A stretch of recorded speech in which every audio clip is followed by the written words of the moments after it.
You are now listening to Killing the Void with Andrew Parks, a podcast series.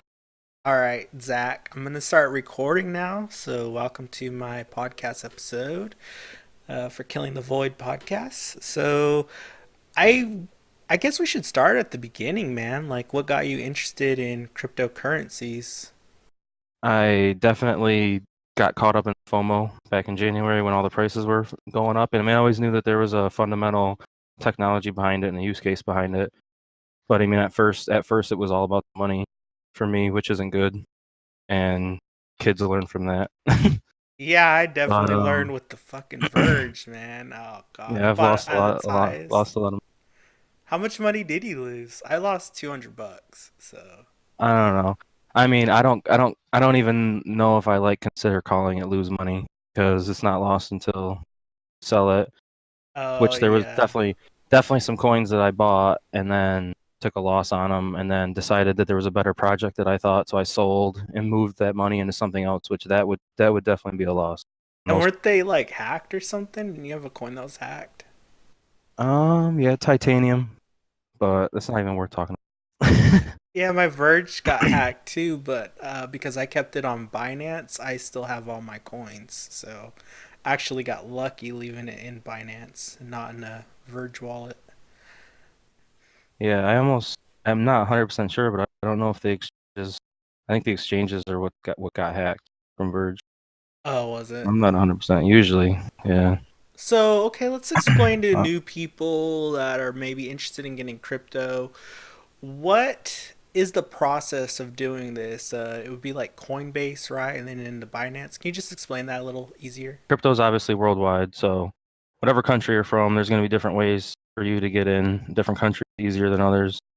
The United States is particularly hard to get your hands in crypto, and they kind of make it where they kind of run a monopoly here in the United States, where you have to use regulated exchanges, um, or else your banks don't. You won't be able to pull money out of your bank account into crypto without going through Coinbase. There's a couple more, but not many. And they take high fees. So you're kind of forced to lose money instantly when you put money into crypto. So you're losing a little bit of money just by buying into Bitcoin, which is kind of sad. How But much that's is not going that? to It was always. like 5%, 10%? I can't remember. You lose like 3% Three? Coinbase, Yeah. which is a substantial amount if you're, And then you know, when you buying a big amount of eventually money. do pull it out, the government after Trump was elected, right? They want to tax. I've looked into it, and I'm pretty sure Coinbase doesn't take a fee for withdrawing money.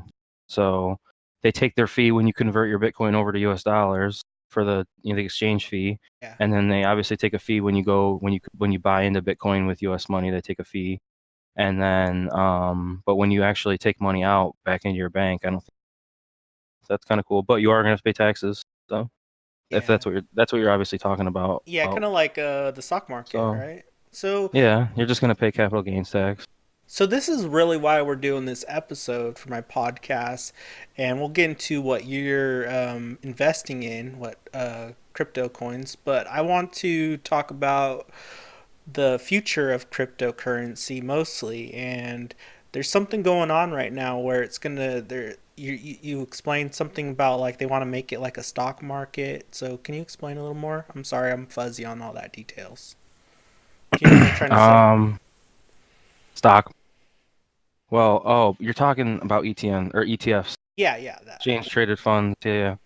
Well, that is going to affect only the coin that's involved in the ETF itself. So, as of right now, I think I heard something about an Ethereum ETF and a Bitcoin ETF, but all that is pretty soon, if the SEC allows it here in the United States, big hedge funds and big, huge stock exchanges like the New York State Stock Exchange they're pretty much integrating Bitcoin into trading officially, in the official stock exchanges. So people in the real world, in the retirement and on E-Trades and different, official stock exchanges that trade normal stocks like Apple and Google, you'll be able to buy cryptocurrencies like Bitcoin directly on those stock exchanges, and those stock exchanges actually hold the Bitcoin for you and take custody of the Bitcoin. So you, as an investor, don't have to know anything about Bitcoin or how to store it or anything, and so you can come in with $1 million, and you pretty much trust them to hold your $1 million worth of Bitcoin, just as if you were going to trust them to hold your Apple, which everybody trusts exchanges to hold their Google shares and Apple shares already today. So they take custody of the Bitcoin, which is going to allow massive money come So into the they're market. treating it as a business then, right? So they're not They're really treating it as just a currency? I'm confused on that part. they are treating it as a currency, but it's the thing is they're treating it as a currency, but it's fundamentally Bitcoin's different than any currencies we're used to today, because Yeah, because it's so not even if backed by even if gold they or silver or it's anything. yeah it's backed by its limited supply. So if you allow people to come in safely with massive amounts of money and buy Bitcoin, um, naturally with the limited supply, the price is going to go up. So, you know, not talking about it being a currency or not, it has different fundamentals than our currency today. So just, if a massive amount of people want to start using the American dollar, the US government could just inflate it and keep the money the same, but there's no option for the price is going to go up because the supply is limited. So, you're just allowing people safely to come in and buy it, and the fundamentals are is Bitcoin is a store of value where people can, put their money in it, and it's been around for 10 years, and it has its use cases, which obviously is a store of value, which is a use Yes. case. People don't understand that, Well, I you saw in a know. documentary just recently, like There's a where they're bunch of use. using Bitcoin at small coffee shops and other stores. Usually, like small retailers. They're not using it like big ones Mhm. yet, like Walmart, Target. Yeah, it's been out for a long time, and Bitcoin is accepted at places. Problem that we were going to get into today, I think a little Yeah. bit later. Is So big. there any other coins that are being used, or is it mostly just Bitcoin? Do you know? No, I mean there's coins being used. I mean, as of right now, it honestly, out of all the coins out there in the world, it's hard to even think about coins that aren't just speculative and coins that don't have a product, and coins that are just an idea that people are pumping money into. Bitcoin actually does have a real use case. Even if even if you look at it as people have to go through Bitcoin in order to buy altcoins. So if there is any value in altcoins at all, Bitcoin has a use case where there is money guaranteed to be flowing through Bitcoin. So Yeah. just in that, you have guaranteed value, and there's a lot of coins that don't have that. Coins that Yep. tomorrow it could go to zero. So it's almost like Needed to- instead of the U.S. dollar being backed by gold or silver, Which uh, it isn't, yeah, by the way. that's another story though. But basically, Yeah, it's but that's supposed to be. It's supposed to be. But yeah, so these other currencies, these other cryptocurrencies are basically backed by backed by Bitcoin, technology. right? That's the thing. No, well, what we're getting into, that Electroneum, which is what we're really going to be talking about. Yeah. Um, Electroneum necessarily is not going to be like, it doesn't matter what Bitcoin does for ETN to succeed, because Electroneum is going to have their own use case and their own application, and they're solving their own problem in the world, and they're going to have their own natural demand for the coin. Like I say, like there's a demand for Bitcoin because people have to use Bitcoin to buy altcoins right So will now, you be or they able want to to use it as a sort of. buy? So will you be able to buy Electroneum just by itself and not have to go through Coinbase and Bitcoin and all that? Well, actually, going through Coinbase doesn't mean you have to go through Bitcoin. If Electroneum ETN, the ticker symbol, can get added on to Coinbase, then my bank account's linked to Coinbase just as it is to my electricity bill on the internet. So, at any moment, I can pull $1,000 out of my bank account and buy Electroneum direct Coinbase, Oh which is yeah. what we're hoping for. Yeah, I And forgot. They actually that's have another, more than that's just more news. Bitcoin, right? They have like Yeah, Litecoin they sell too. different. Yep, yep. So we're Yeah. hoping to get on something like that. There's other options. I mean, the future is gonna change a lot as time goes on, and eventually, hopefully, I mean, you can go through Ethereum and buy whatever altcoins you want to. You don't have to go through Bitcoin. So Well, that actually drives the use case down for Bitcoin even more, because you don't have to go through Bitcoin anymore. So I could do all my transfers in crypto in general without touching Bitcoin at all. So you really, I mean, and I'm not putting Bitcoin down. Bitcoin's amazing, but in my opinion, which is what we're getting into, is Bitcoin is just too decentralized for mass adoption. That is the it's a bold So statement, we'll but get it is into what it your is. coin in just a minute and one more minute, but I want to ask one more question real quick, and that is, how do I put this? How people want to know, why are cryptocurrencies worth anything? Like, where's their value coming from? People have heard of mining, but they don't really understand that either. Can you explain just how some of these coins actually have value and it's not just out of thin air, or, can you explain that a little more? Well, I mean, as far as just using any coin as an example, um, what Electroneum is trying to do is, which that's the thing, Electroneum has all the mining and everything Bitcoin has, like the whole, it's still a blockchain just like Bitcoin, but But explain really what the the mining value comes is. from Like, demand. Value comes from natural demand. The coin has to have demand. There has to be people buying. That's where the values. So it's not backed by gold or anything like that. It's backed by the fact that there's a limited supply of the coin, and if there's a use case for the coin, people are going to buy it. So if people are going to be buying it, then there's going to be a price associated with it. So, and then as easy for the price to move up or down is just to have people buying or selling the coin. So if more people are buying, then the price goes up. So when you're talking about value, it's the only thing that determines the value is the supply and demand. So and then which comes down to use case and demand. So a coin has to have use case and demand to have value, which in today's market, you don't have to have value, or you don't have to have use case necessarily, because there's so much speculation.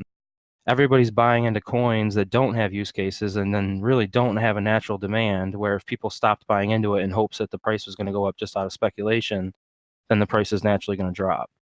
So you need a coin that has a real use case in the world, that has a constant people using that coin and money going through that specific coin in order to have constant value.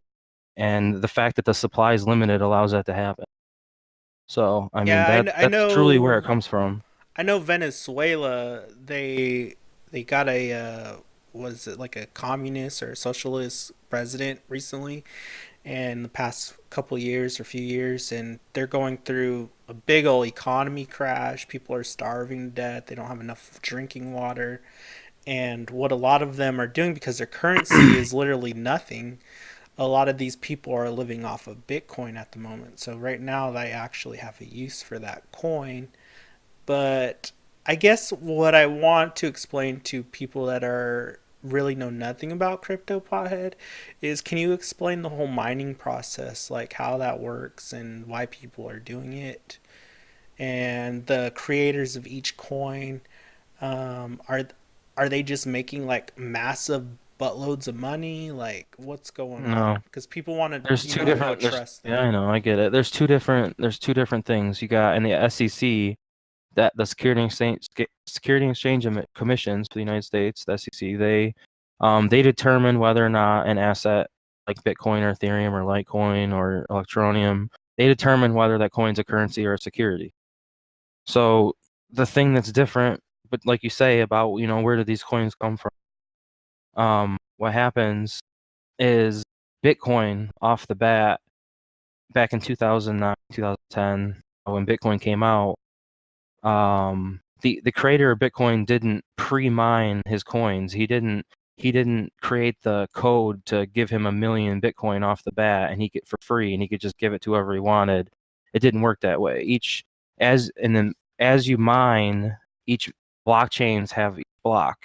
So if you trace Bitcoin all the way back to the original block, there's block 1, block 2, block 3, block 4, block 5. Each block has an algorithm, which is just pretty much a math problem that's a human being, it would take a human too long to solve, but your computer is a lot faster, process information faster. So pretty much they created an algorithm that can be measured by how fast your computer can solve that problem. So off the bat, his computer was the only computer mining Bitcoin off the bat. And it took him a certain amount of time, depending on how fast his computer was, to mine that algorithm. And when that block got solved, when that problem, the algorithm problem got solved, Bitcoin got released to his computer for doing the work. So he earned that Bitcoin. He didn't buy it. His computer did the work Yeah, of his of computer mining. is running math problems in the Yes, background. Yeah. yes, but not only that though. if at that moment, if any, once there was Bitcoin in circulation, which there wasn't because he was the first one receiving it, but once, if you go ahead in the blocks, every time someone sends a transaction, when I send you Bitcoin, the actual transaction goes to the block. It goes to the blockchain. Your transaction goes to the block that's being mined at that moment, and all that computing power that's mining that algorithm also moves the money around too. So Yeah. when you send Bitcoin, there's a fee associated with it. So all those fees of all those transactions add up, and those get split between all the computers that are mining, plus the Bitcoin that gets released every block gets paid out to the miners, which gives incentive to the miners to keep mining. So pretty much it's a built-in payment system for the miner. So you're pretty much it's a built-in system that releases a certain amount of value every block, pay the miners, which the miners are computers that are literally just running the network. They're processing all the transactions for the whole world. So if everyone in the world sending Bitcoin at this very moment, all of those transactions are going to the block, and then all the miners in the whole world split the fees processing all that information, plus they're splitting their cut of the Bitcoin. Yeah, so there's no So central location. Yeah. no, and it's a self-sustaining network that is decentralized, split up all over the world between computers all over the world, and every single person in the world that's mining Bitcoin is doing their share of processing transactions and making sure that if their neighbor's computer goes out, their computer and a million other computers are still going to Yeah. keep the network going, and they're getting paid for doing it. So it's profitable, which is down to it's got to be profitable. And the guy that created it mathematically had to make sure that there was enough Bitcoin being released and the fees were going to be enough to keep an incentive to keep paying the electricity bill to the miners, because there is costs associated to it. So having a Okay. system like this, having a system like that built with all that hardware and all those graphics cards and all those ASIC miners, all creating a huge network of computing power that runs transactions, like pretty much you are replacing really what it's coming down. And the Bitcoin and other coins, because Bitcoin's not the only one, but we're just using that example because everybody's heard of it. Yeah. They've really risen the market for graphics cards too. So all these Yeah, graphic well, card that's the companies thing. are. When I say ASIC miners is a computer machine, computer hardware that's made that is specifically for mining crypto.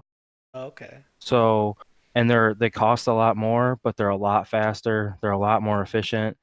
And they earn you a lot more money. And I mean, that's where it's going. Graphics cards were never meant to mine.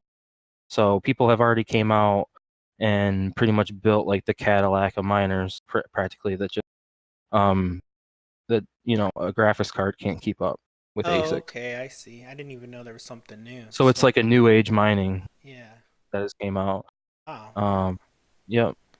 And as crypto grows, and as there's more and more transactions every second that's being put on the blockchain, you're going to need faster and faster computers with more processing power to keep processing those transactions. Yeah. So with, as it grows, ASICs are going to allow the market to scale. So Yeah, I saw this cool. documentary recently, and they said that computers are already smarter than humans. Like they just because they instantly know. And then if we eventually get into quantum computing, like computers could literally like take over. Like it's kind of scary.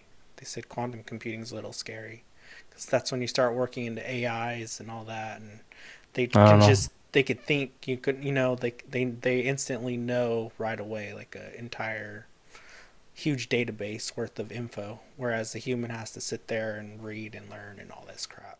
Yeah, I mean, I'm not saying it's going to happen, but if I worked at a bank or I owned a bank, or I was invested in banks or anything like that, I mean, it's going to take a lot to replace them to get that out of our system. It's going to take a lot of change.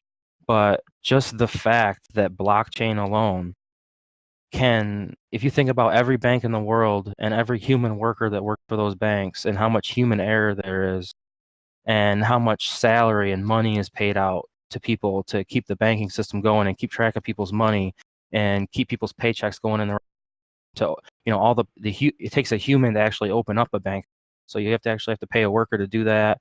If to think about all that and to think that blockchain which is just software and a computer network that makes money where your computer's at home doing the work for you, making you money, almost like a worker, which is, in sense I'm saying mining. But in the big picture, blockchain can replace every bank and every human worker and do everything banks do on its own without one person working. It can keep track of everybody's money. It can make sure the money goes to the right spots safely. It can everything. People can open up their own wallets and own accounts. You don't have to go open up a bank account. So You people know, that listening are like, it's "Well, I kind of fucking scary. work at a bank, dude. Like, I It's don't want kind to of lose my scary. job." I'm just saying. I'm just saying. There's a software out there that does what your whole bank does with all your workers better than what you guys can do it and faster. I mean, I don't know. It's just something. I mean, it's gonna take a while before it happens, but Well, I know one of the best you reasons know, to have a type of crypto is because, like, if you're overseas vacationing and you lose your wallet or whatever, like, you need money, like, you don't want to have it wired or pay those high fees. Like, it's just outrageous. The bank fees and all that. It's crazy. And then you have to wait. If you have these crypto coins, you get them basically instantly, right? Some of these yeah. I coins. mean, yeah. I mean, it depends on what coin. That's the thing. That's the thing about Bitcoin is Bitcoin, like you say, when you talk about a store accepting Bitcoin.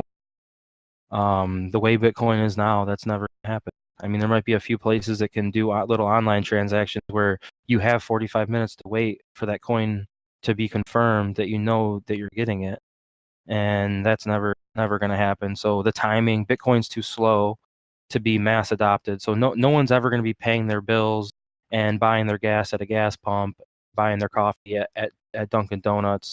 They're never going to be buying their normal everyday stuff with Bitcoin. Never. So people got to get that around out of their heads, and then another thing is it comes down to regulation, and it comes down to Bitcoin being too decentralized. Well, and There's I nobody. know privacy coins got hit really hard because there was a lot of websites popping up doing That's like not even it. black Privacy market, coins. right? They were doing You like you black you you market think stuff. you think privacy coins got hit, but honestly, every coin got hit. You know, it's not just you got to think like there's every coin out there. You look at Ethereum, and Ethereum topped out at 14. I mean, not talking about prices, but Ethereum was, topped out around $1,400, and it bottomed out at 160 earlier. So why did all It's like these every. coins bottom out so bad this year?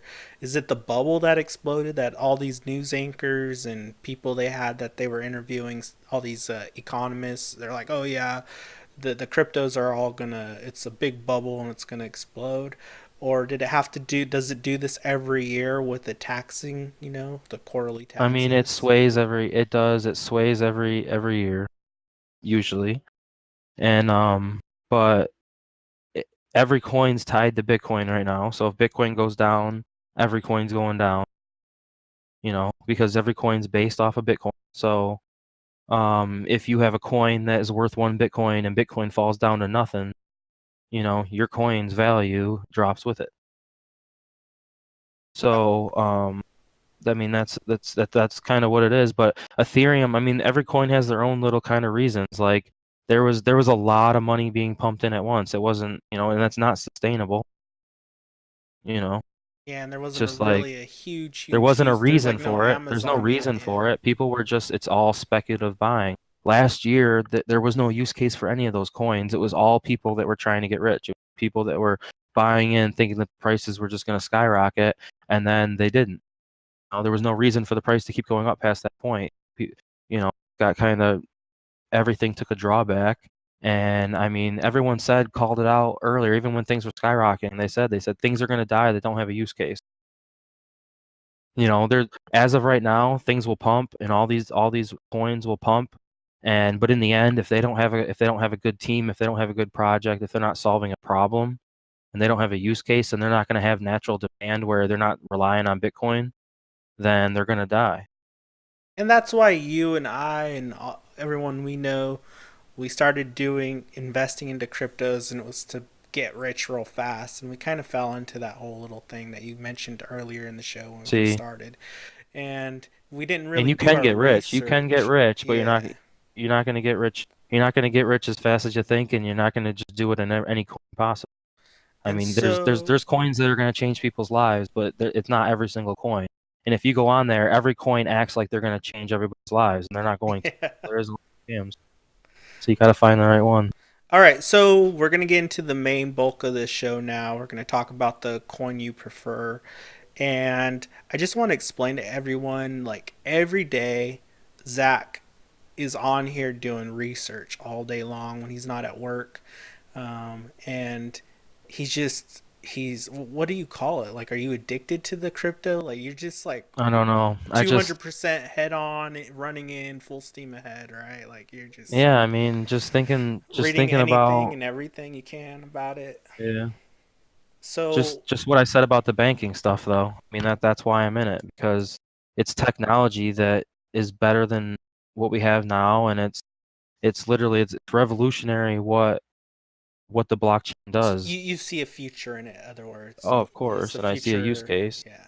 and there's definitely money to be made in it. You just gotta, you gotta find out what areas it's affect, what what's realistic and what's not realistic. Okay, so let's go into the coin that you are now invested in, and you let's talk about a little bit of the research, why you put your money into it, why you bought it, what's their business model, what it's going to be used for, how big do you think it could get. So just kind of go over this whole. It's Electroneum, correct? Yep, it's called Electroneum. Ticker symbol's ETN. It it's been a sleeper coin for a while. A lot of people, I haven't seen a lot of people other than the main people that have been watching since the beginning. Weird that a lot of the people in the world don't pay much attention to it. So I'd like to bring it to people's light, bring it, catch people's attention on why I think that what I see in this that other, I guess, is what I like to talk about. Yeah, man. I mean, Yeah, so that's why I have you on the episode. We try to yeah. go over other things, but this is the thing that you're most interested in at the moment. So, and I like cryptos. I'm just salty still because my XVG they invested in Pornhub and Hmm. lost all kinds of money. But That's not why you lost money. The Pornhub deal was actually really good. yeah, I think they're So that supposed was to. actually I think Pornhub's there supposed to was come nothing out with wrong with like an that. online That's gambling actually, thing. see, that's the thing. That's the thing. Actually, what you don't realize is I give them so much credit though for it because as sad as it sounds, other than Bitcoin's use cases, which are just, store value and for you can buy other cryptos. And I mean, I just they actually were trying to go towards a use case though. Yeah, that's true. Like you could actually use their coin to purchase something, I know and there they was were a reason trying to for it get because on you with want to be Amazon, but that didn't you work. don't want the bills coming up on your credit card or something like that. Like that's a real use case. So like you got to give them credit. Like they're that's more than all than most of the coin, and even the top 10 are. So I I actually mean have a that's what's going close to get you to succeed in the future. actually have a close friend that is having relationship issues now because of porn, because of a credit card bill. So Mm. that's something real. That's a real case scenario. Really. Yeah, see, Verge would have made it so he could have got away with it. And Okay, so Electronium. So why did you want to invest in it? Why are they special? Can you get all into right. that? Well, first of all, um, why I'll get to it, but I'm going to compare it to Bitcoin again. Okay, no problem. Why has Bitcoin been out for 10 years and it's not being, you can't pay your bills. You can't pay your bills in it. There's nowhere for you to spend it. Um, there's just there's that, and then my reasoning is like when I said earlier. Now that I can compare it, I mean, like I say, Bitcoin's too decentralized. There's nobody behind it. There's no face behind it. There's no person that's making Bitcoin easy to be integrated into point of sale like you have at your coffee truck, at your coffee business. Yeah. Like the thing is for not like the ETFs are going to pump money into Bitcoin and all of that, and but still, where is the use case?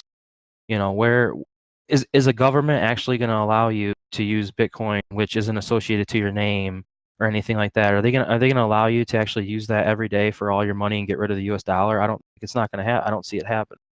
And then it comes down to regulation.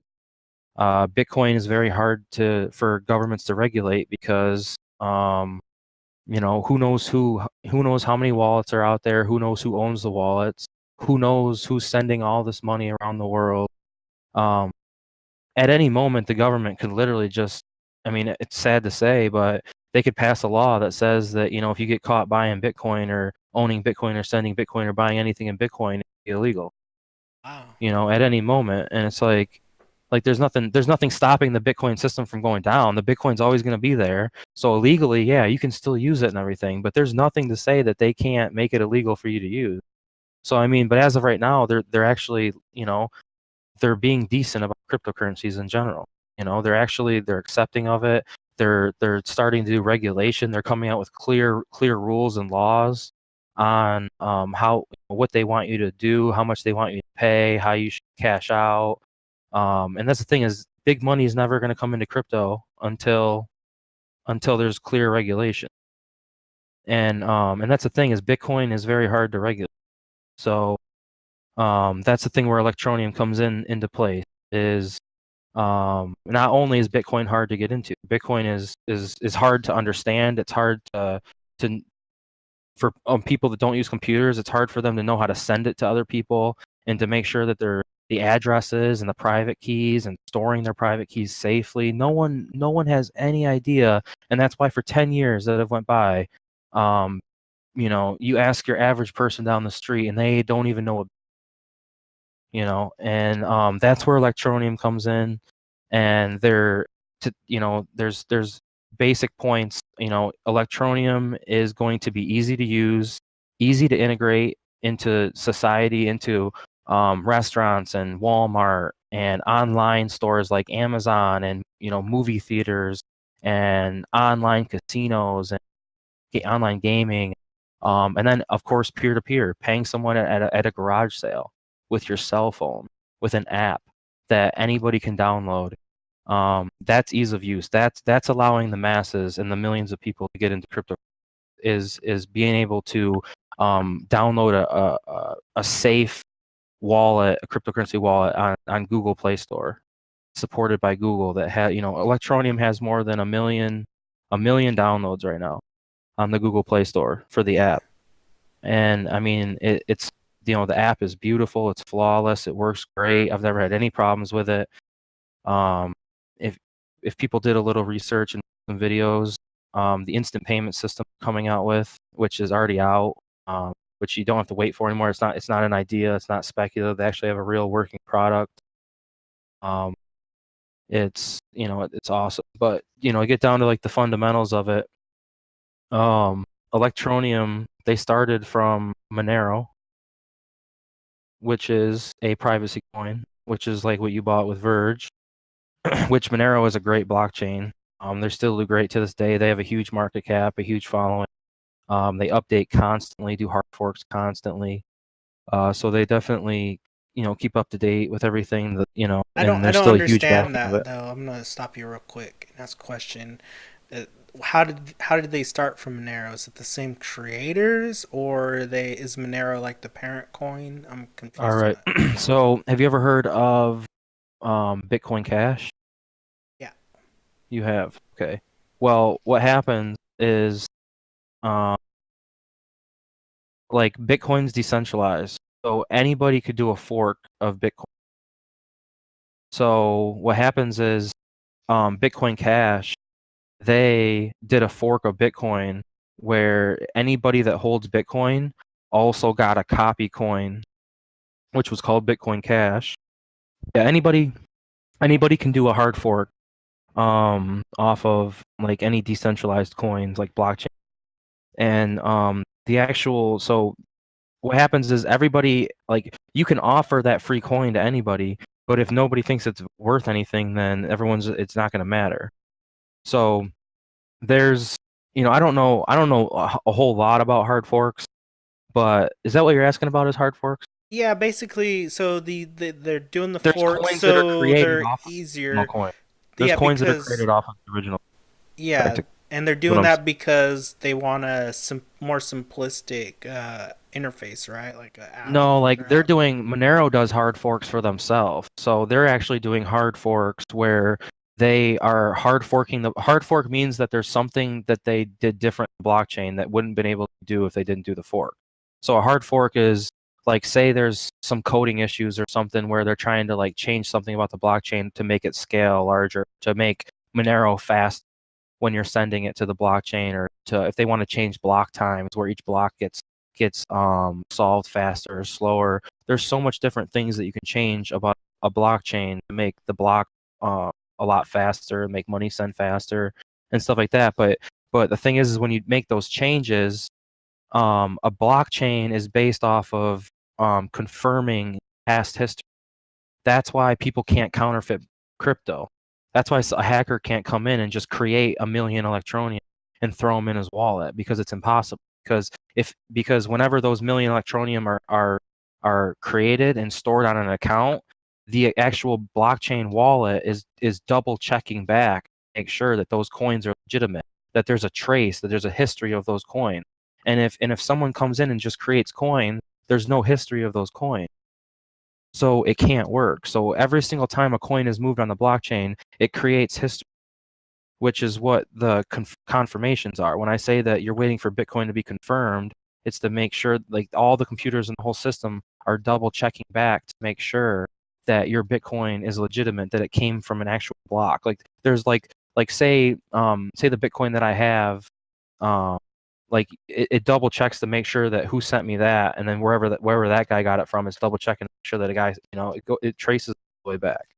That makes sense. Yeah. So yeah, so for people to make changes to the blockchain, they have to do a hard fork, which Okay. they have to completely fork the whole blockchain over to like a new pretty much like a new blockchain. It's the same blockchain, but they're just starting from the block.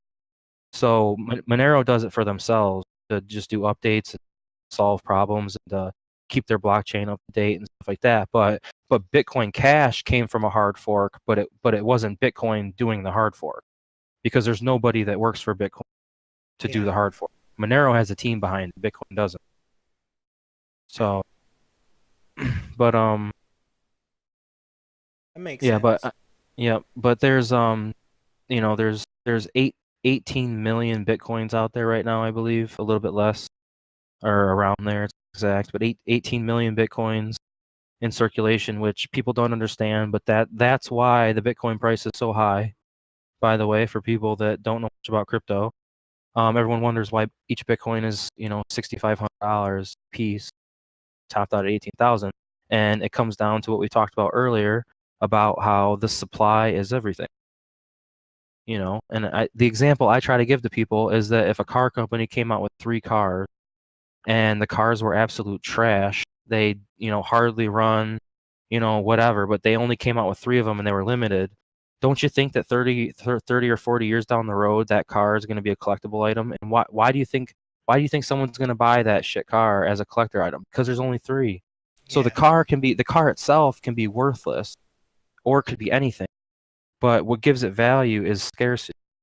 So the fact that there's only 3 in the whole world, even though it's a piece of shit car, somebody's still gonna buy that car. So I'm so not that gonna that buy that is that the that's car, the but I. fundamental when you talk about value in crypto, though, that is the Yeah. fundamental driving factor in crypto. You have a set limit amount of what is for sale.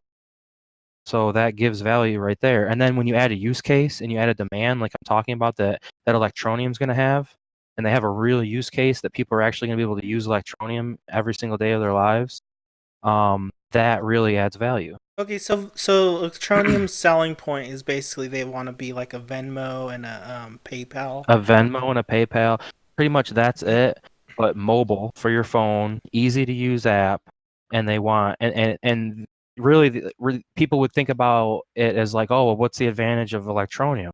Why wouldn't I just use PayPal or Venmo? Yeah, Well, yeah. you got to think you got to think we're stepping into the cryptocurrency world where we have PayPal and Venmo are still using third-party bank. So PayPal has to go through a bank in order to send money to your friend or buddy. And that's the thing is blockchain and Electroneum now allow you to skip that middleman right out of the picture.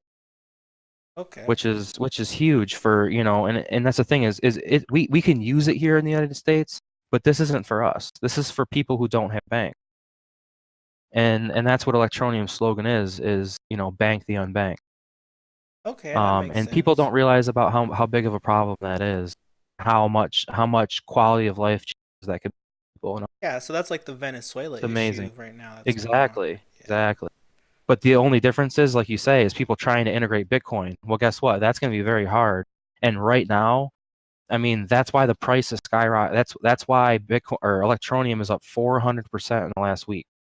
You made 4 times your money in the last week because people are fine. Their product came out like 3 weeks ago. They finally dropped their instant payments. They dropped their KYC. They dropped the API software. The API software is in beta right now, which is going to be released soon to the public free. So every single store in Venezuela in 20 minutes can now install an API software and now accept Electroneum as a payment. Oh wow. So now, yeah, within 20 minutes, any store in the world. So that's the thing is and pretty much the API software, they copied PayPal. So Now, anybody that has installed PayPal can install you. I got a question though. How is the conversions gonna work? Like, so if I have a coffee store in Venezuela and Venezuela money is literally worth nothing, and now I want to do Electroneum, and I tell all my customers, hey, go buy Electroneum, and then I'll start selling you coffees and donuts with Electroneum. Okay, Yeah. so now we're at that point.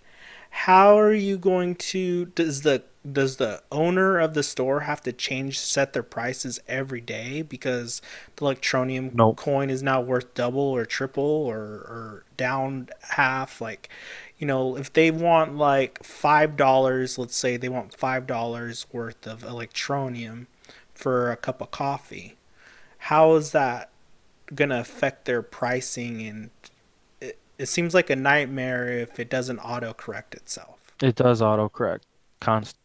Okay. So um the Electroneum app they have it for pretty much I think every language out there now. So that was something that early was they made it so whatever language when you sign up for the app, you can choose your language, and whatever you choose for your language, it automatically I'm not sure if they use Venezuelan dollars or not, but um either way, they have the mobile miner, which is literally just a free airdrop of ETN coins to people. So if somebody from Venezuela had a smartphone and they were mobile mining on their app, free app, you just download an app on Google Play Store if you have an Android phone, which pretty much everybody in third world countries have Android. People don't believe it, but Apple's really only big in like Europe and so. Well, they have that Um, other one too in Asia. I can't think of the name right now, but it's like as big as Apple or even bigger. oh really? Yeah. They probably use Android still though for an operating system, right? No, it's Imagine. similar to Apple. It's like an Apple clone. Mm. Yeah. Yeah, but anyway, I know. I mean, I'm not 100% sure about how the Venezuelan dollar work, but I'm sure. Thing is that's the beauty of having a team. See, Electroneum's a hybrid, where you're enjoying the benefits of a decentralized blockchain that takes care of all the money. So all the money being moved around the world, all the transactions, everybody's holding their money. Everybody, all the wallets holding money. The ETN team doesn't have to touch that. They don't have to do anything with that. It all takes care of it on their own. They don't got to ever do anything about it. The ETN team is just there for creating the software to make it easy for us to use blockchain. And they're there for marketing and they're there for that kind of stuff. So, but to have them there for that they're the ones that are going to be able to take care of that problem for Venezuela. Bitcoin doesn't have anybody there to like. See, the thing is ETN has the technology in place to completely replace Venezuela's like Yeah. people in Venezuela could just literally start getting paid in Electroneum. They can start buying everything in Electroneum. Every store in Venezuela could have the simple software, the API. They already have, they could have that. That's the thing is if they don't have a cash register and say they run on, Venezuela probably already had cash register shit and tablets um, because they weren't like I don't think they were a cash society only. I'm not sure. Even though their value is going down, I don't know if they actually had bank. Oh yeah, they've I had think they they have did. all that. Yeah, Yeah. they did. So But that you're means saying you could just do it on they a already cell have. phone. Yeah. Yeah, well, that's the thing. In a cash society, you all you need is a tablet. You could buy a $40 Android tablet that has Google Play Store on it, and as long as you can go, you have to have you have to have internet, but you can get like prepaid internet for them tablets too. Yeah, and that's what my mom's using for her coffee business is just an Yeah, but that's the iPad. beauty of the Yeah. software though. Like your mom could install, and that's what I was kind of talking about is because the software just came out for public use free. Okay. So that's the biggest thing with ETN's blowing up right now to a point where it's been number one on CoinMarketCap for the last week straight. Almost. There's been a few coins that popped ahead of it here and there, but they're at a constant uphill gain, and they're gaining a ton of exposure right now. And the thing is a lot of people have the Electroneum app on their phone and they all have ETN on their phones, and a lot of people want to go out and spend it. So how easy it would be on on whatever tablet or whatever point of sale machine that you have to do your sales Yeah. at your business, you can integrate an ETN on there. And if you advertise that on like that's the thing is Electroneum, the actual team will advertise your mom's business free, and they'll just put out like an update saying, "Hey, this is a new place that's accepting ETN in California." And literally, that email is going to go out to 2 million, 2.5 million people. Wow, So it's that's like crazy. you could have people lining up outside of your coffee business just wanting to use their ETN on their phone just to go record it and put it online to buy their first coffee with crypto. Yeah. No one's bought coffee with cryptocurrency yet, and that can happen right this moment.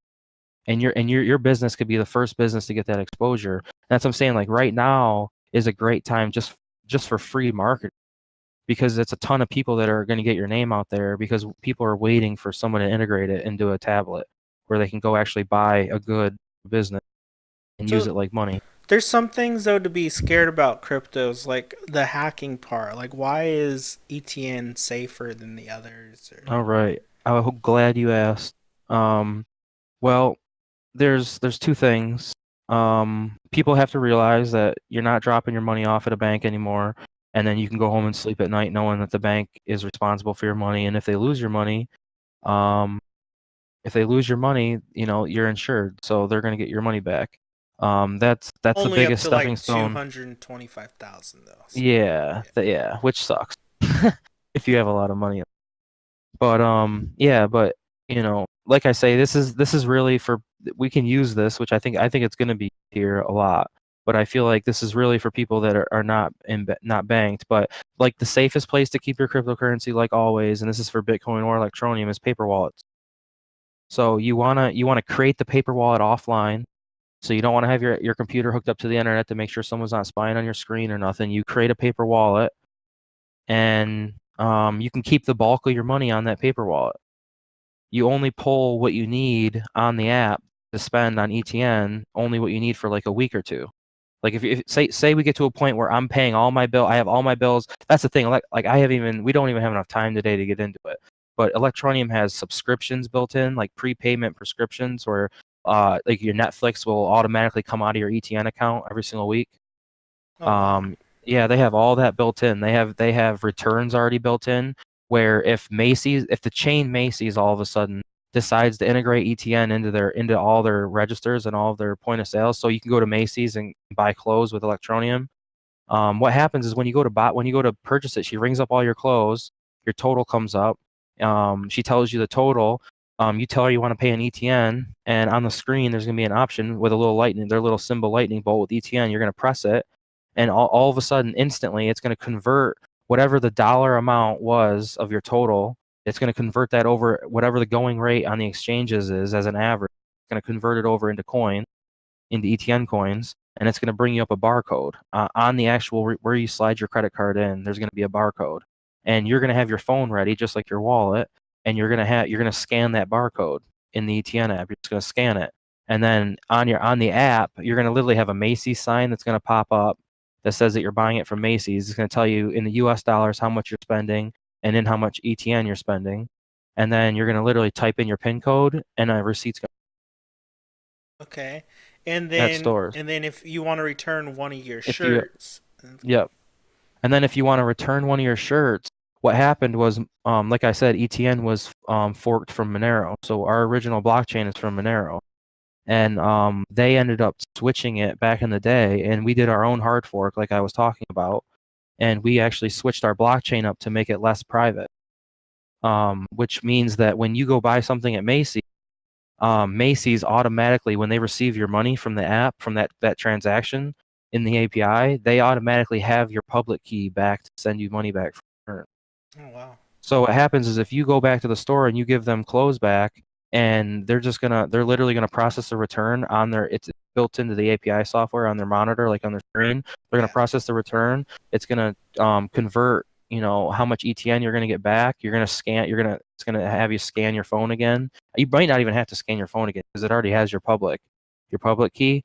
And literally, before you walk out from the register, right? You're gonna be standing there, and before you walk from the register, you're going to be on the ETN app, and you're going to get a notification on your phone saying that you're getting however much ETN back from before you even leave the. Yeah, and so you're notified instantly before you leave that how much ETN you're getting back, and Yeah, so you're it's like already the same as guaranteed. using cash and all that. It's not though, because if you use a credit card, you don't get your money when you walk away from the register. It has to be You don't get it processed. for like 2 days. Yeah, That's true. That's true. so you're getting that money that day back. So, And but so then there's the other thing. What if there's a country that what if we have like what are those called? Those bombs that set off the whole electricity EMP or grills? yeah, yeah, Yeah, yeah, yeah. That's and always or like solar my dad says flares. that. It's always, you're always gonna have that chance, and Well, if and that what a lot of happens, people don't then understand, like the banks are all that's what I say. electronic I go, now I go. Do you too. think, the bank has a written down, handwritten by pen, written down of everybody's up to date info on how much money they have in their bank at that second? I don't think so. It's Hell all no. digital. I go, so if that shit shuts down, I go, everybody, and no one's gonna be able to use their money, you know. Everybody's gonna But be back to the screwed. safety thing. Um, Electroneum hired HackerOne. I don't know if you ever heard of Hacker. No. They hired HackerOne, and that is a private hacking company who big companies like GM, Starbucks, Department of Defense for the government, Nintendo, Google Play. I wrote down a few of them that do business with HackerOne. Some of these big companies, they pay HackerOne money to a lot, and then HackerOne tries to hack in. So HackerOne hires some of the best hackers in the world, and they literally they try to attack your system. So they do everything that any other hacker out there in the world would try to attack, and they try to make sure that there's no loopholes in your system. And it costs a lot of money. And Electroneum already forked out the money, and they have been working with HackerOne for almost a year now. Wow, that's crazy. Yeah. So So that's pretty good. our app is constantly getting checked, trying to get hacked in. I mean, you got to use a good password. You have a passcode every time. You not only need a captcha, which a captcha is what HackerOne added. We didn't have a captcha before we started doing business with HackerOne. So they added that, which is for keyloggers, for people that are just constantly trying to log into a different account names and different passwords until one Yeah. worked, like an automatic system. So they have that to stop that, and then you have obviously your password, and then once you log in with your password, you have a 5-digit pass key you have to put in just to get into your wallet of the app And is this on the your phone. same key you always have, or is it the Google key that auto generates every key? No, this is a key that you make yourself, like a PIN code for your bank account. Oh, okay, I So when see. you scan something at the gas station, when you're buying a Mountain Dew from the gas station, you're gonna scan the barcode on the screen, and then it's gonna tell you how much money you're spending and what store you're spending it at, and you're gonna type in your PIN code, and the receipt's gonna print. That's how easy it is. You don't have to have a wallet on you. You don't have to have cards on you. Nothing, and you don't have to have a bank account. Yeah, I mean it's crazy. But we'll get back to what was I gonna say? I don't Yeah, know. there's 325 million people in the world that don't have a bank account that have a smartphone, an Android smartphone. What? I didn't even know Yep. that. Learned something new today. 325 million people that are unbanked that have, so they live on cash societies, but they still have cell phone, which is crazy. The hell? How did they pay for their Yeah, phones and stuff? That's so weird. because they still have cash, still have economies. You still make money. There's people working and making paychecks. That doesn't mean they're poor. That's what I'm saying. Like just because they don't have a bank doesn't mean that they're broke. I mean, yeah, but They how just did they don't pay have a their finance. phone Their bills? That's government. so weird. They do it in person.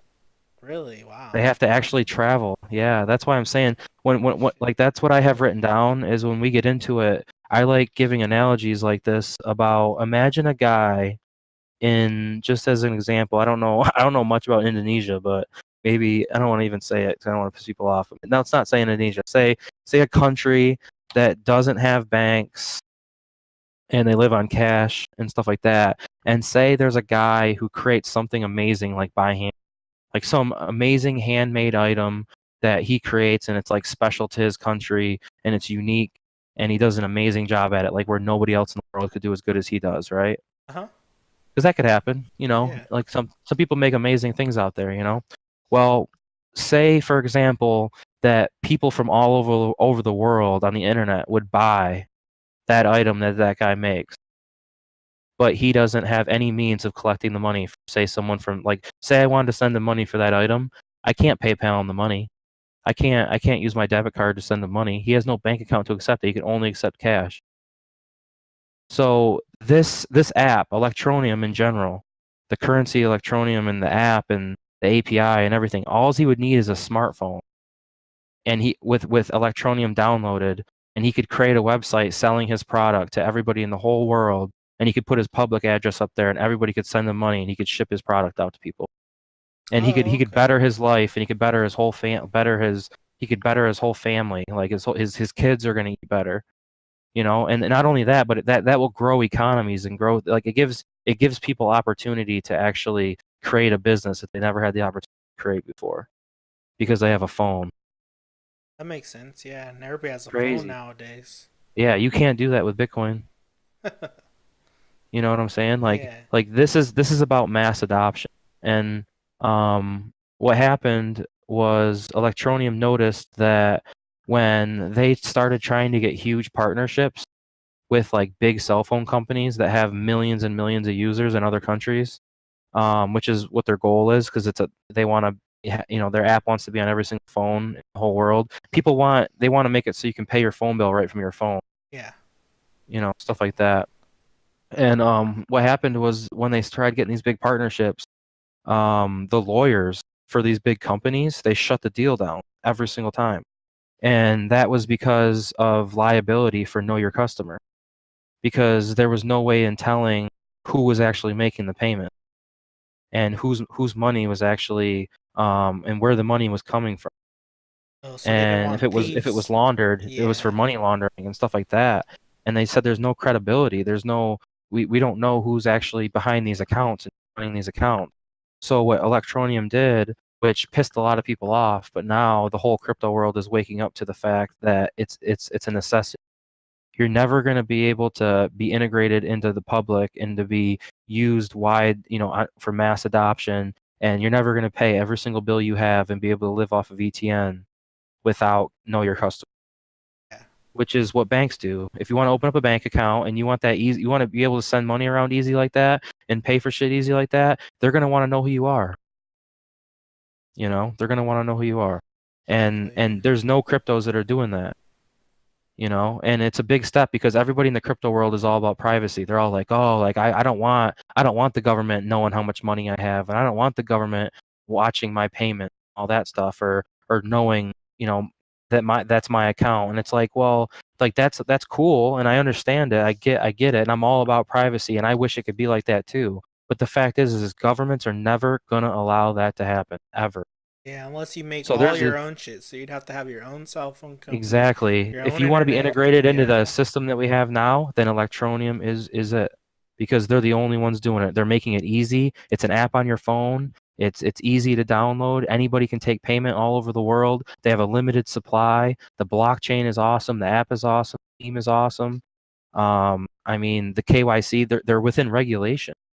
There's no government out there that's going to be like that's not going to want this, because if anything, this can be tracked better than cash can be tracked, because I had to put my social security number in, and I had to tell them how much money I made and everything. I had to put a paycheck stub. to get my account verified enough where I can take unlimited funds out of my account. They want to know who I am, where I live, my phone number, driver's license. They wanted everything, which to some people it scares people, but that's the reason why the price is soaring right now. Because people know that it's a real deal now. You're talking, if you want to get the Google deals and you want to get the Samsung deals, if you want Electroneum app on every single pre-installed on every single Samsung phone out there, then they're going to want to know KYC. You're going to want to know your customer. You got to have some credibility. And they make it really easy. It's actually really convenient.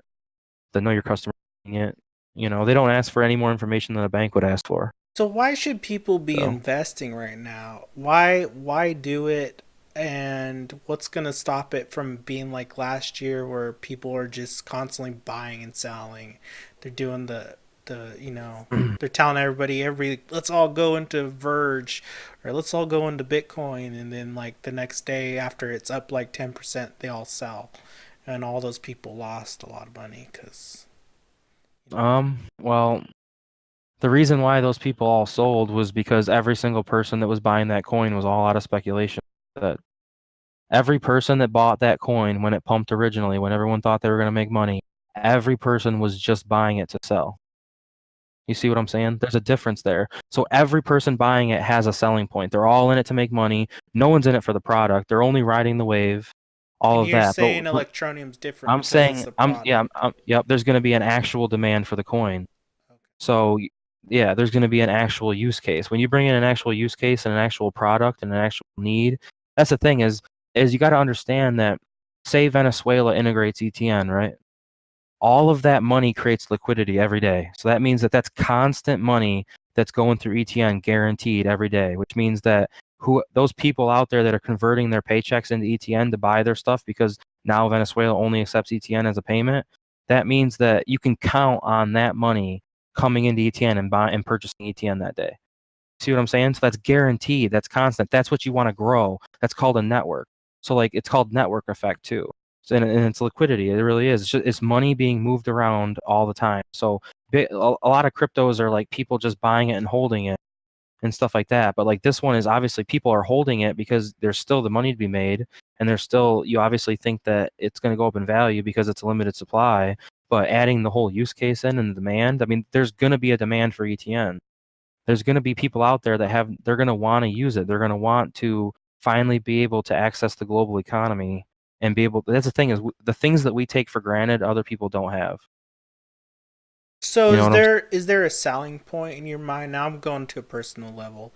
You're invested in ETN. That's like the only coin you have. Maybe you have another coin, but Yeah. let's say it's the only one you have. You're Yeah. all in.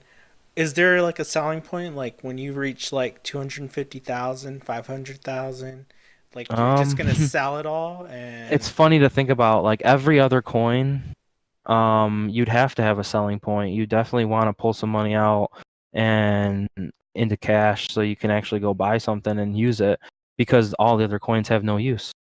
You're going to want to sell that useless coin you have into US money because you can actually buy something with US money.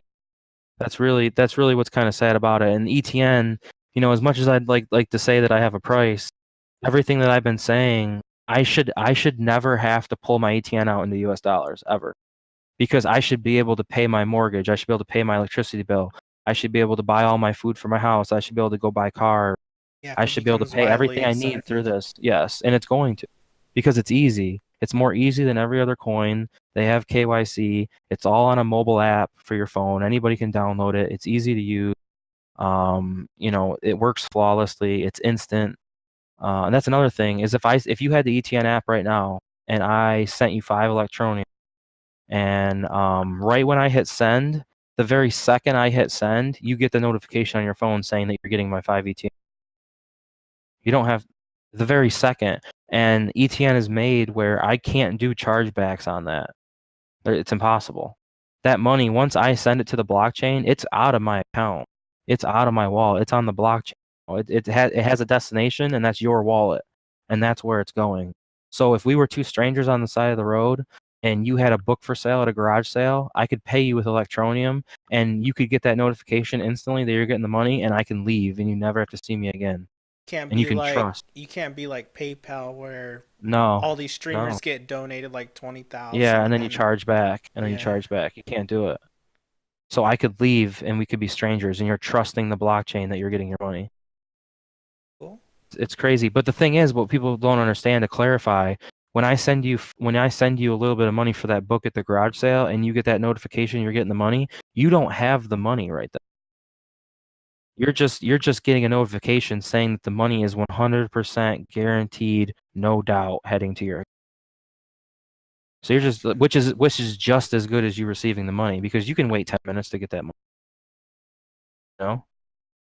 As long as the big thing is letting that stranger leave before you know that you're actually getting it. Like if he sent me some Bitcoin or something and was like, "All right, man, I'll see you later," and then all of a sudden I never got it, and I'm like, what the fuck? You So, know? Yeah. So I mean, person to person, I mean, it's amazing. You know, app to app, it's great. But if you want to use the app, you have to do KYC though. So if you want to use that app and you want to be part of the system, the network that's gonna, that's the thing, is you're gonna be able to spend it everywhere. what's Why would KYT? I'm confused. know your customer? Oh, okay. Yep. Just it's just yeah, they just call it KYC for short. But yeah, but another thing is they're starting marketing in October. So they haven't marketed this at all. And so marketing starts in October. Commercials start. They're going to be doing commercials, billboards, Facebook ads, Google ads. Going all out. Yeah, it's going to be crazy. It's going to be a wild. They're going to pump it hard. They're going to put it. They have tons of money from the ICO. They raised over $20 million in the ICO back in October last year, October, November. So that's the thing, is they don't need any money from any of this. Like they're not charging any fees. So me as a customer, if I go buy something from a gas station and the gas station accepts Electroneum, they're not losing that 3%.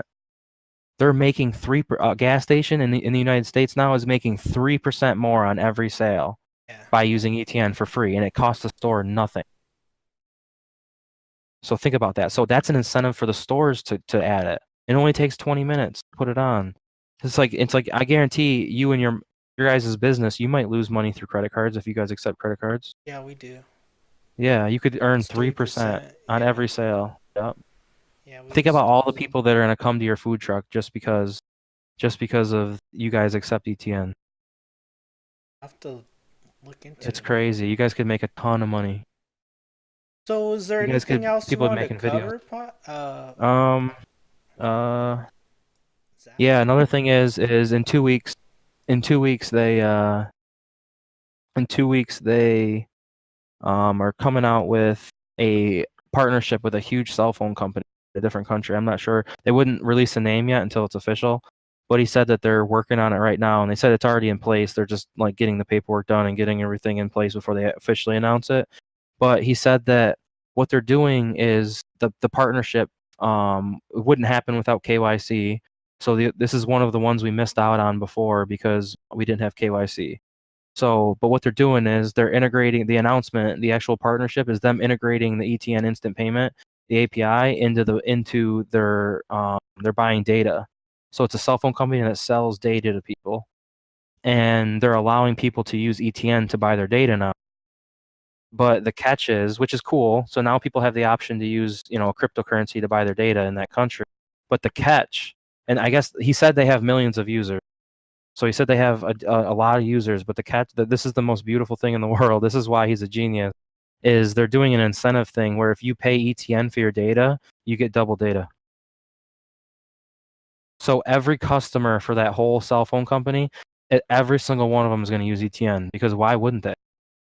Why would you not use ETN and get instead of getting 1 GB for whatever money they pay, they're getting 2 GB now, so they can watch double the movies or save half the money by using Electroneum. So it gives an incentive for every single user. So you're talking maybe 2 million brand new users coming and might be using ETN now. And that's a constant demand. That means that you can count on those people, that money going into ETN to buy that double data.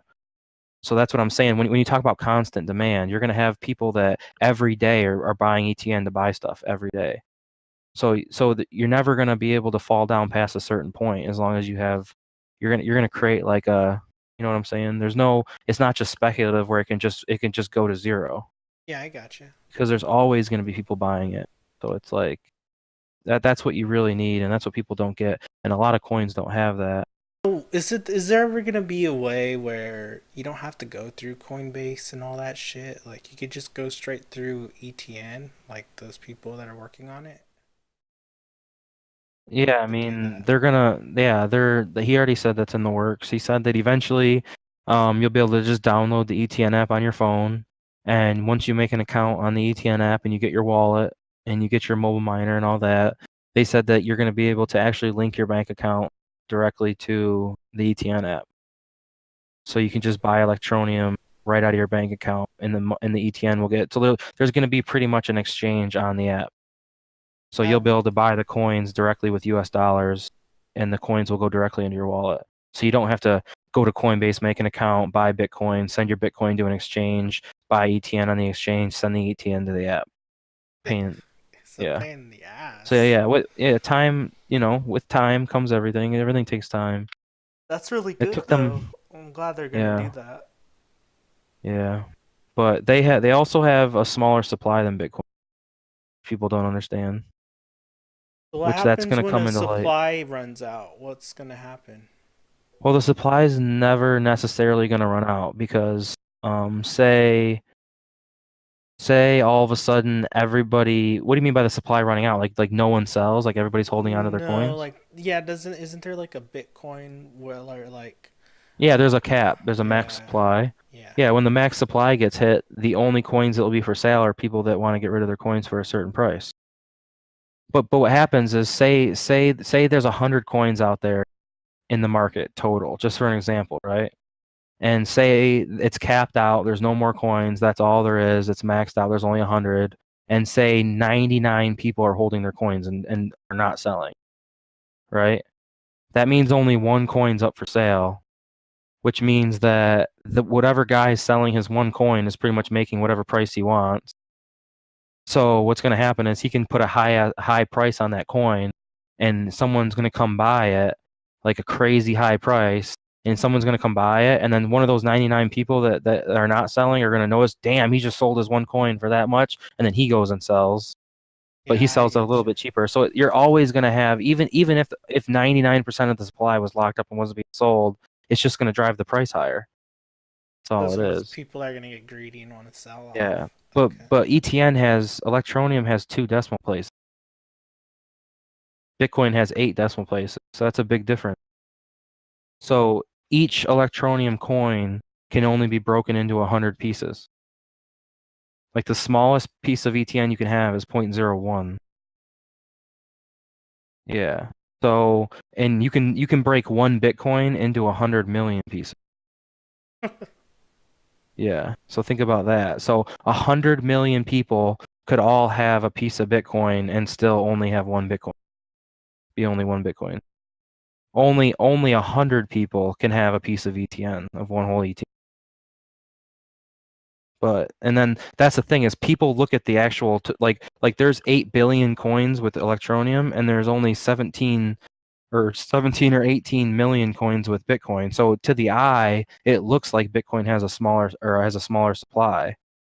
But considering that you can break each coin into so many pieces, actually they have a bigger supply than ETN does. Because we have a bigger supply of whole coins, but you can't break those coins into as many pieces. Okay. You Yeah, see I what I'm saying? understand. Yeah. Yeah. So, and that's the thing is the whole crypto market is blind to that right now.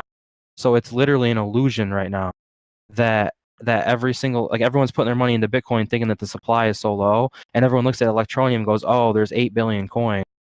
That's a big supply. Each coin's only going to be worth it has to only be worth a couple dollars a piece because there's so many coins." Well, what they're not realizing is that we have a smaller supply than Bitcoin. Okay. Yeah, which is crazy. Yeah, and So that's all weird that's gonna too come in. and confusing too to me. Like all the point you own like 0.00000321 Bitcoin. See, It's like that's what only the weird to you fuck? because yeah, but we break a dollar into 0.01. Yeah, we You're do. just used to that. Yeah. You're used to a dollar only having 100 pieces. You're not used to a dollar having 1,000 pieces. What if it was natural for us that we pay for something that was 0.003, like US dollars, because, that's if our money was really valuable. Yeah, we're just not used to it, I guess. Yeah, you're not used to it. But that's the thing is kids and stuff are gonna get used that's another reason why Electroneum is better in my eyes and is good for mass adoption. Like look we only have 2 decimal places. People are used to 0.01. So if Electroneum price gets to $1 and I buy a coffee from you for $2, that means that I pay 2 Electroneum Yeah, that'd be for the really easy. coffee. Yeah. So for people to understand it, like for grandma and grandpa to start using Electroneum to pay for stuff, they're like, "Oh, I'm buying that couch for 350 Electroneum. It's $350." You Yeah. know? Yeah. So talking about it being confusing, that's what they're not trying to do. They're trying to make it dumb proof people. Trying I to make it like dumb that. I proof like that. make it see. Oh, it's amazing. And people are waking up to it, and that's why you're seeing these price spikes. But Well, yeah, I mean, definitely we'll talk about it more should maybe in people, another so episode or do so. you suggest people start investing in it like right away? I mean, I like everybody says, there's people that get in trouble on YouTube telling people to put money into stuff. I mean, Oh, that really? people, I didn't know yeah, that. I Yeah. gotta sit there. Me and Parks are not financial advisors. Oh, yeah. Okay. I'm Yeah, not so a but financial advisor. invest at your own risk. Use our information if you think if you think that what we said is smart, and if you think that there's a use case for it, and you think that it all makes sense, then put your money in. Well, I think this If episode you don't was see it, mostly, it was pretty general on this subject on yeah, cryptocurrency. It's really just informative, letting people know what it is. regulation's the big thing Yeah. though. You got to play by the rules. The government is not going to allow a privacy coin to be used on a daily basis. They don't want everybody's money going through a system that they can't track. It's as simple as that. And and ETN is definitely not going down that route. They're being completely transparent. If you want to use their service, you want to use their app, you want to pay for stuff with their app, you're definitely going to be traced. They're definitely going to know who's sending that money and coming. And if they have any questions about their money, they're going to know who to call because you're putting your name Yeah, in. and that's good because I just saw People have to get their minds around it. It's hard to because it's the complete opposite of the way that crypto was going. yeah, I saw This is like something a too where turning. Trump was saying they were a little worried about cryptos in the beginning because they don't want like terrorists, using that Yeah, currency well, and they can't cash track gets them. used by terrorists all the Yeah, time. I don't know. We'll see Yeah. how it all goes. Oh yeah, I forgot to say one last thing. All right. I ended up buying Electroneum for Christmas presents for this year for people, for my family. Nice. Yeah, so if people think it can't be used as a gift, as a, like that's a use case right there. But I ended up buying when it was below a penny.